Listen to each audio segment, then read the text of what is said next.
And you can make a difference in someone's life. It goes back to you can make a difference.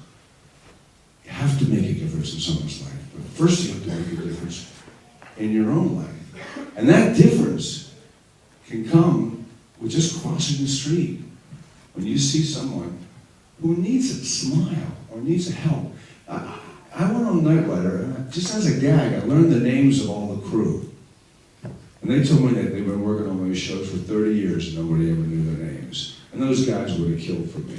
It's the same way working on the show that I'm doing now. It's like, you have to have if you have a personal relationship with people, and not just walk in your own world, but reach out to them, it'll come back to you in a big way. There's another thing that I wanted to talk about. I was trying to think about, as I was waking up on my third cup of coffee.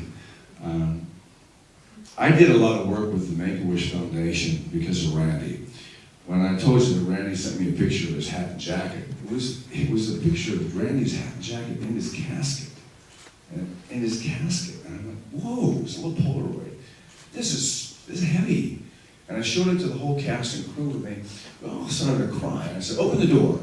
And we saw 3,000 kids in the next few years on Night Rider.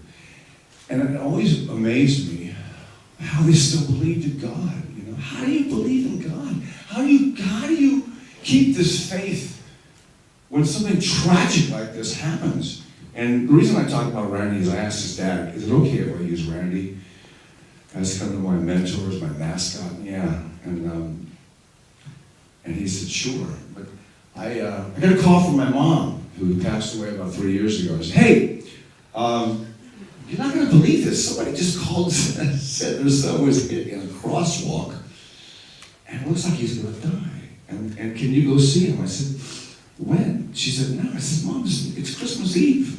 I said, yeah, sure. Where is he? And they said, Orange County. So I drove to my car and drove down to Orange County with my dad. And here's this little boy. He's in a self-induced coma, or induced coma because he's so ill. And the boy's favorite show is Night Rider. And so I go and I talk to him, and he's kind of like, he's asleep in this coma. And I walk out, and it's really heavy. And I'm going, I'm just an actor, right?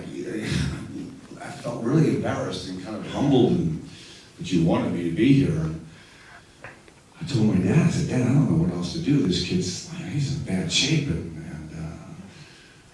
So the parents came over, and the priest was there, like heavy. And I said,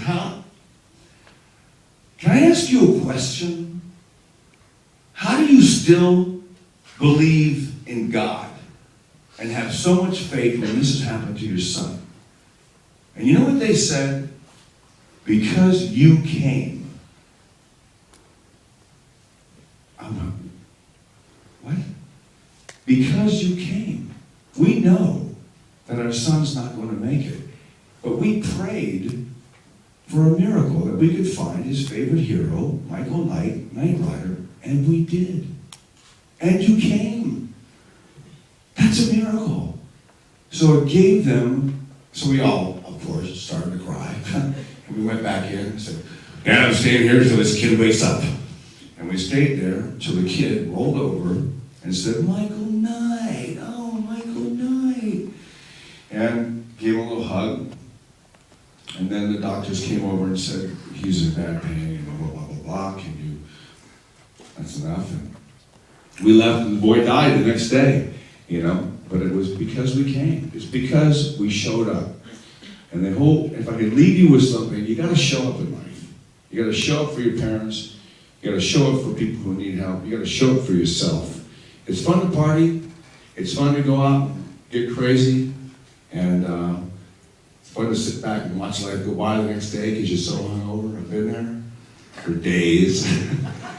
And you're going, bye-bye, bye-bye, not going out. Okay. And then finally, or don't close those curtains, it's too bright outside.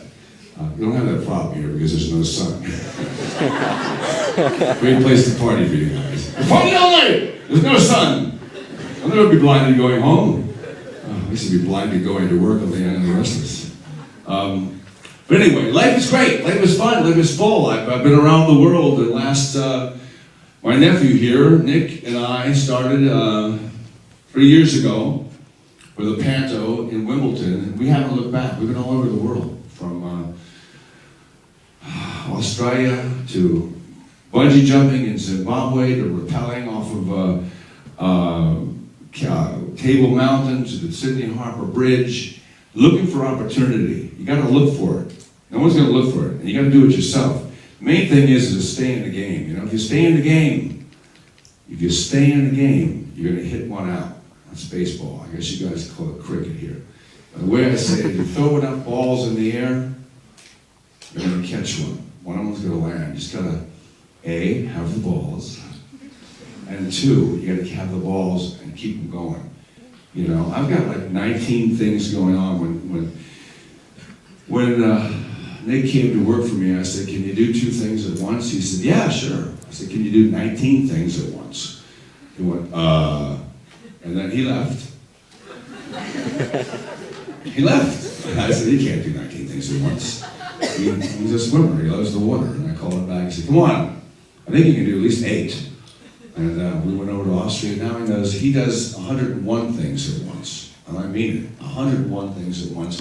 And we get bored if we don't have opportunity. We're still looking for it. You know, I said I went to Necker Island. I was hanging out with Richard Branson, and I said the only thing the difference between your brand and my brand is you've got a great CEO, and he's got people that run his company that are amazing. And so if you can find somebody that will take your dreams and run them for you, that's really important. It's really important to have someone there to help carry it out. But you got to do it yourself. The main thing I can leave you with is don't take things personally. It's not their problem. Also, if you're in a relationship, what I found, what really, really helps me now is not to react. Don't engage. Just listen. You want to be right, or you want to have a girlfriend? Girls know this. You want to be right, or you want to be married? They just want to talk. Just listen. You know what? It works. You know, you may not agree with it. You might go, "That's the most ridiculous thing I've ever heard in my life." You're right, honey. Just, you know, it's allow them to be them, and they'll allow you to be me. I told my girlfriend yesterday, I said, "You know, you are the way you are. I love you the way you are." Now, there's things about her that are crazy. We're a whole different relationship. She's from a small town in Wales, and I'm from LA, and you know, and it's 24/7 with me, with being recognized. It's a tough, crazy world. I seem to really enjoy it. And what riding on that ride is a lot of waiting, a lot of patience, a lot of like, "Oh my God, here they come again." But she's been helpful. She accepts that about me.